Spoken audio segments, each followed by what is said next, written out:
when I was an undergrad, I remember, we would go to the library and take out an LP and sit at a desk and listen to it with headphones on. And there was one recording of Shakuhachi, which was the None Such recording, that was available to me for a decade. That was all I knew to get. So it was much farther away. And so I didn't see the instrument live until I was in my mid-20s, perhaps. So in any case, that was always kind of interest to me. But what changed it all was that I had the opportunity to meet Riley Lee. He was a fabulous shakuhachi player. He did a semester at Princeton, and I enrolled in his undergrad class on the Shakuhachi Masterworks, which he co-taught with another professor, Tom Hare. So I began taking lessons, and that was really crucial. So yeah, so to actually play the instrument and work with a player was crucial. So I had always loved the instrument. I think it takes really getting close to it, not only to understand it and of course play it, but even to hear what's in it. I think coming with I'll say my ear is foreign to shakuhachi or other kinds of music, and I might not, even if I listen closely, I might need a little bit of push to understand what's really happening in the music.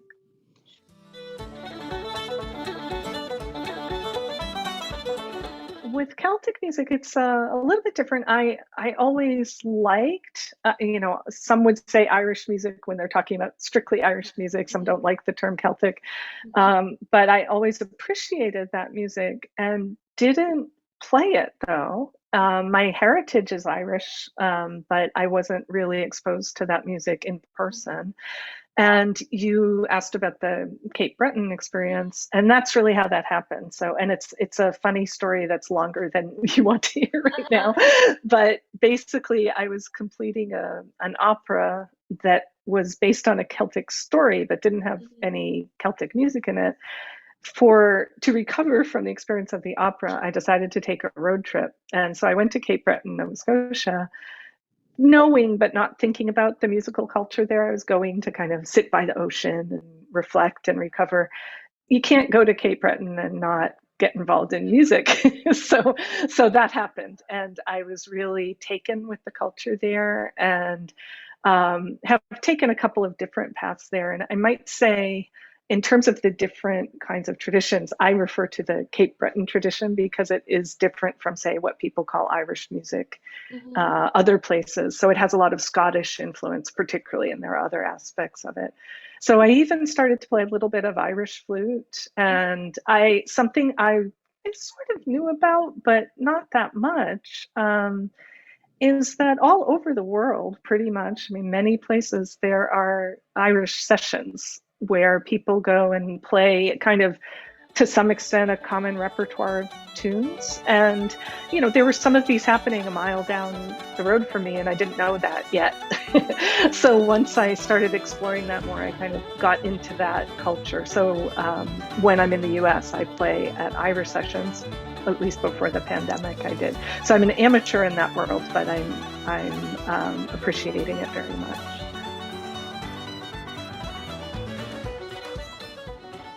And I did want to say, if I may, a little bit more about the Cape Breton experience, which is that also had to do with meeting particular people. And so I have a duo called Fork and Spoon with a wonderful guitarist from that tradition, Charles MacDonald.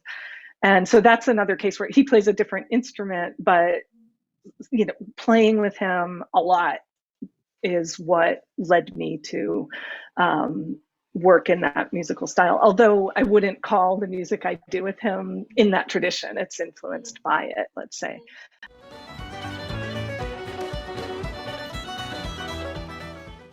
Yeah, there's some interesting thoughts that have gone around over the years and decades. As I mentioned earlier, I've been thinking about this a long time, about what's the virtuous way to engage with a musical culture, maybe that isn't one's own or that is partly one's own. And I have gone about it in different ways.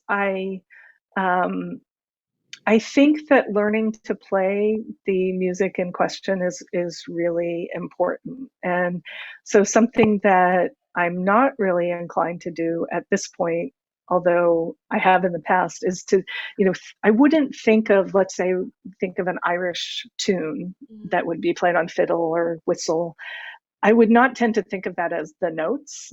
So a transcribed version of it and is not the music. Now, I'd also say that about classical music, but we do have scores for classical music. But I think something that can happen when one doesn't have as much experience is that one can think that, oh, I know the melody. So I'm really interested now in all different sorts of things, but the manner of performance is really important to me. So with my shakuhachi music, one of the kind of transformations I've been through is how it relates to the repertoire. And there's a repertoire called hankyoku, which is solo music.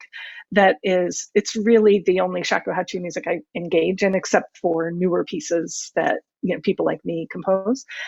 And there'd been kind of a bias in the composition world that if a composer wrote something that was traditional, in other words, in tune with the tradition, that was sort of less inventive or less okay, really less permissible. And I wouldn't rule out doing things that way, but I actually found my mind changing or moving toward really liking to write or compose, not always written, in the tradition. So I have pieces that I like to think of as part of that hankyoku solo tradition, and that are actually using the vocabulary of music from hundreds of years ago.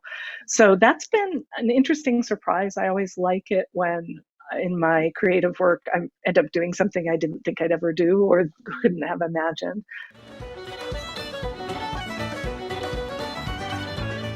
Another example is I mentioned the two people who are really important to me from these traditions, Riley Lee, who plays shakuhachi, and Charles McDonald, the guitarist. I actually ended up with in a trio with both of them. So I like to say that since I was in each duo, 2 + 2 is 3. And so I got them together, and we have a piece, we have different pieces, but one of them is a setting of Irish airs, so slower tunes put on the shakuhachi, which I wouldn't have thought to do if Riley had not told me that he likes Irish music or Celtic music.